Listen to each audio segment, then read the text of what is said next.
que se a gente tiver abertura para aprender, se a gente conversar no mundo técnico com alegria de avançar, a gente sempre pode melhorar aquilo que a gente está fazendo, não é?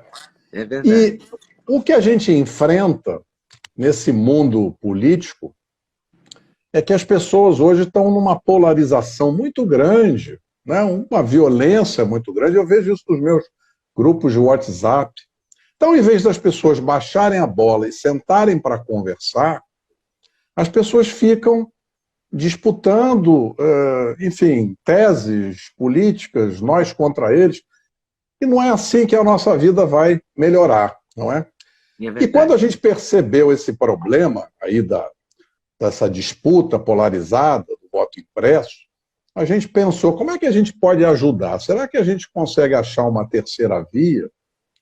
Será que a gente consegue achar assim, uma solução que não é nem ficar como está e nem mudar completamente com novas impressoras, novos equipamentos? Será que existe uma maneira técnica de trazer confiança e dar um primeiro passo de avanço? E foi aí que surgiu a ideia de materializar cada voto num documento eletrônico. Porque o brasileiro é muito digital, né? Hoje nós imprimimos milhões de notas fiscais por dia. Nós assinamos documentos com o token, a gente compra o token, bota o token no computador, a gente faz pagamento com Pix. Então, se houver uma relação de confiança, né, que é a base de tudo, e evidentemente só vai surgir uma relação de confiança se as nossas lideranças lá em Brasília sentarem para conversar, e talvez uma forma que possa acontecer são os diferentes lados lá que estão em conflito, eles nomeiem embaixadores, né? Os diplomatas costumam ser mais habilidosos para construir um entendimento, né? Talvez eles estejam precisando de embaixadores, eles precisam sair das câmeras e dizer, vamos sentar para conversar?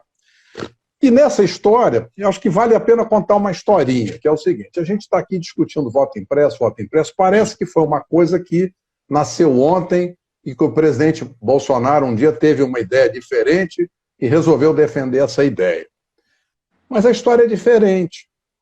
Nós lideramos o time que desenvolveu a urna eletrônica que está aí. Lá em 95, a gente tinha um time de engenharia, a Unisys foi a empresa que entrou na licitação, na época, nos convidou, eram nossos clientes há muitos anos, e a gente precisou correr para fazer um projeto, porque o prazo era muito curto. A licitação saiu em dezembro de 95, e eles tinham publicado as primeiras ideias de especificação em outubro. E em outubro a gente não tinha produto. Então, de outubro para dezembro, a gente fez um protótipo. Aí a licitação durou uns 2 meses, e quem ganhou, que foi a Unisys, assinou o contrato no dia 20 de março. A eleição era em outubro, tinha que fazer quase 80 mil máquinas, só tinha protótipo. Então a gente só fez porque o Todo-Poderoso olhou e falou, eu vou ajudar esses rapazes aí a acertar, porque tinha muitas razões para dar errado. Agora, como é que era aquela urna em 95? Acho que é importante resgatar a história. Porque naquele momento não tinha uma lei que autorizasse a administração eleitoral a fazer uma votação eletrônica. A legislação que havia era um código eleitoral lá de 65, eu acho, que define cédula de papel. Então, o que os técnicos que ajudaram o TSE fizeram? Eles fizeram uma especificação de uma máquina, que é um computadorzinho, que é essa máquina que está aí, e ela, então, vai imprimir um comprovante de voto. Então, a primeira urna eletrônica, o eleitor chegava na urna, fazia o seu voto, ela registrava, claro, o voto digital, mas ela imprimia um comprovante. Por quê? Porque a lei dizia que tinha que ter uma cédula em papel. E esse comprovante ia numa caixinha inviolável. Isso que os deputados estavam discutindo. Exatamente, o texto era muito parecido. Então, quando a gente vê essa discussão toda hoje, a gente diz, puxa vida, o que essas pessoas estão discutindo? A urna nasceu com voto impresso, não é? E aí, a legislação foi mudada em 97, então é muito interessante porque a lei que definiu votação e totalização eletrônica, ela só foi aprovada em 97. Então, a primeira dúvida é, como é que foi feita uma eleição eletrônica em 96, se não tinha uma lei que autorizasse isso? E como é que foi? Então, a eleição aconteceu, mas a lei que diz que tem que ter votação e totalização eletrônica só foi aprovada um ano depois da primeira eleição eletrônica, em 96. Então, essa é uma curiosidade, que era interessante que os magistrados nos contassem como é que foi feita uma eleição eletrônica, que nós desenvolvemos a urna e fabricamos a urna, e só fomos descobrir que não tinha lei que autorizasse a fazer isso muito mais tarde, quando a gente começou a estudar as leis. Na época, a gente simplesmente fez um trabalho de engenharia. Mas essas coisas da história são interessantes, porque você diz, tanta briga, tanta discussão, e a primeira urna tinha um voto impresso. Para fazer o quê? Para fazer auditoria. Sim. E nós estamos aqui 25 anos depois. Qual que é a diferença? Naquela época não existia o documento eletrônico. A lei que criou o documento eletrônico é de 2001.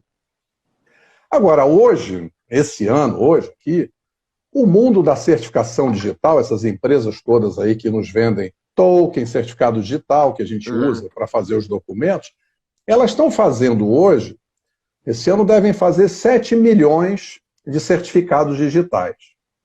Então, isso se tornou uma realidade nossa do mundo digital. Claro. Ora, o que é um documento? E isso é interessante porque a minha mãe fez biblioteconomia, minha mãe foi bibliotecária a vida inteira, cuidava de biblioteca. Então eu aprendia, né? O que é um documento? Documento é quando você pega uma informação e materializa o documento. Aí você passa a ter uma referência. Mas, olha, lê aquela história, aquele artigo, né? Você que publica artigo, lê aquele artigo, lê aquele especificação técnica, manual, são documentos.